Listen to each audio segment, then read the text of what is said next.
Bom dia, hoje é dia 10 de março e vamos para o nosso devocional da manhã, mas antes vamos começar com a nossa oração. Jesus, Pai querido, que o Senhor esteja presente do começo ao fim deste devocional, que o Senhor traga para essa live todos que precisam ouvir a sua palavra, que se encontra no Salmo 30, versículo 6. Espírito Santo, se for necessário, que o Senhor traga qualquer palavra para este devocional. Agradeço por estar conosco nesta manhã. Amém, amém e amém. Vamos lá para o nosso devocional da manhã, lendo o devocional da manhã, do devocional Manhã e Noite de Charles Spurgeon. Mas antes, vamos ler a introdução do livro de Salmos da Bíblia Spurgeon. Circunstância da escrita. Como o livro é uma coleção de muitos salmos diferentes escritos ao longo de um grande período de tempo, não apenas um autor para essa coleção. De longe, a designação mais comum é Salmo de Davi, que pode se referir a Davi como autor desses salmos.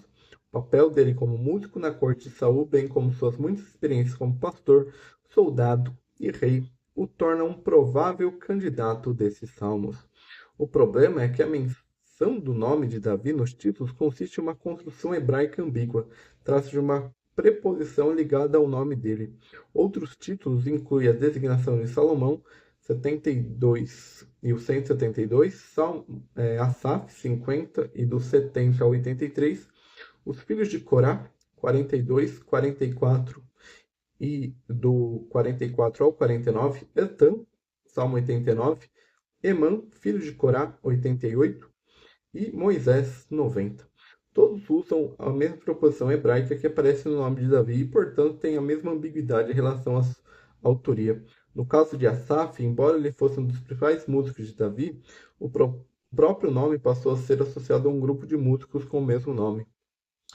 Isso pode explicar por que um salmo aparentemente pós-exílio, Salmo 74, inclui no título a informação de Asaf. Salmos consistem em muitos hinos e orações diferentes escritos por indivíduos, mas usados pela comunidade. Se considerarmos os nomes que constam nos títulos, os autores, a data da composição varia do tempo de Moisés, século XV a.C., até um tempo após o exílio, sexto século a.C. ou mais tarde. Alguns dos títulos contêm informações históricas que podem indicar o local e o contexto da escrita, embora até isso, assim como a autoria, possa se tratar de uma ambiguidade. As informações podem não se referir à data da composição, mas aos locais onde seus conteúdos estão inseridos, tendo sido escritos algum tempo depois dos eventos terem ocorrido. Este é um cenário mais provável. Em muitos casos, esses salmos também incluem passagens de ação de graças, mostrando que foram escritas depois de Deus ter respondido suas orações. Contribuição para a Bíblia. A relação entre as ações de Deus na vida do seu povo e como o povo reagia a elas é a contribuição mais significativa desse livro. Deus nunca falou diretamente em nenhum dos salmos, como sempre fazia nos livros narrativos e proféticos. Assim, os salmos são escritos a partir de uma perspectiva humana, à medida que os autores vivenciam diversas situações da vida. É a luta para entender como os atributos de Deus, particularmente sua soberania e bondade, se relacionam às experiências da vida, é um tema importante na coleção Estrutura. O livro de Salmos é do começo ao fim um livro de poesia. A poesia hebraica não tem rima ou métrica regular, mas usa um paralelismo que consiste em 2 ou 3 versos que se correlacionam e completam o pensamento.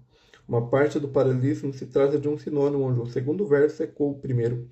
O paralelismo antitético apresenta um contraste entre dois segmentos e o paralelismo sintético, o segundo completa a ideia do primeiro.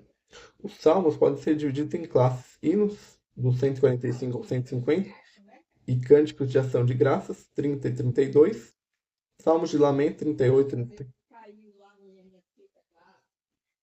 que são orações ou clamores a Deus em ocasião de angústia. Salmos reais, 2 e 110, aqueles a respeito do rei terreno de Israel. Salmo de entronização, 96 e 98, os quais celebram a realeza do Senhor. Salmos penitenciais, 32, 38 e 51, aqueles que exortam contrição e arrependimento. E salmos de sabedoria ou didáticos, 19 e o 119, as quais tendem a ser proverbiais. Spurgeon em Salmos. Deus permitiu que Davi passasse por muitas experiências não tanto por si mesmo, mas pelo bem das futuras gerações. Sempre que lemos salmos dele, podemos nos identificar de alguma forma ou de outra. Todas as vezes que me encontro em um beco sem saída, ali vejo Davi. Acho que nunca desci a uma situação tão humilhante que não tenha visto Davi em uma situação ainda pior, assim como também nunca subi a um ponto tão alto que não tenha visto Davi muito acima de mim, pronto para cantar sua música acompanhado do seu instrumento de corda, enquanto eu cantava a minha canção. E essa é a introdução da Bíblia Spurgeon do livro de Salmos. Agora vamos ler o nosso devocional da manhã. Quanto a mim, dizia-se, a minha prosperidade jamais serei abalado. Salmo 30, versículo 6. Deus despreocupado esteve Moabe desde sua mocidade e não foi mudado de vasilha para vasilha.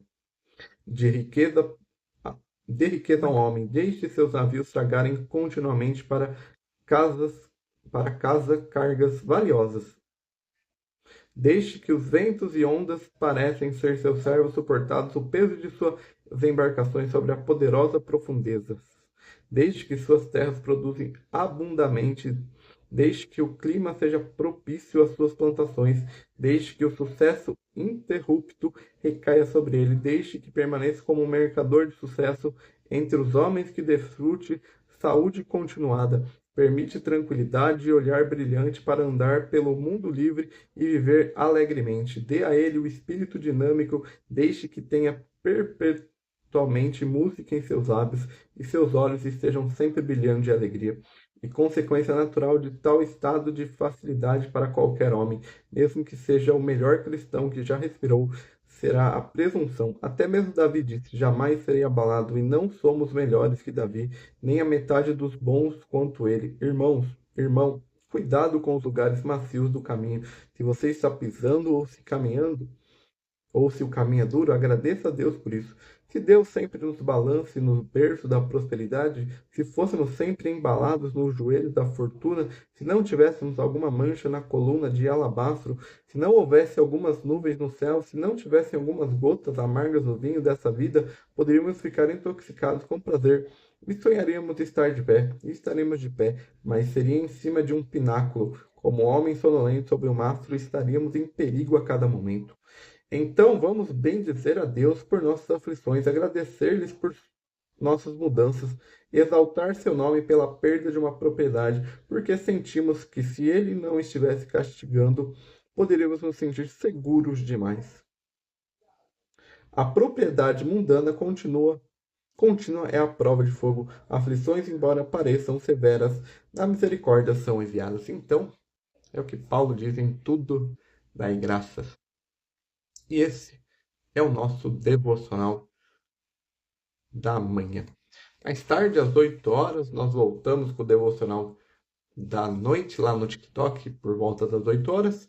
E às 6, hoje a gente tem o sermão Jesus não é católico, não é ortodoxo e não é evangélico, às 18 horas.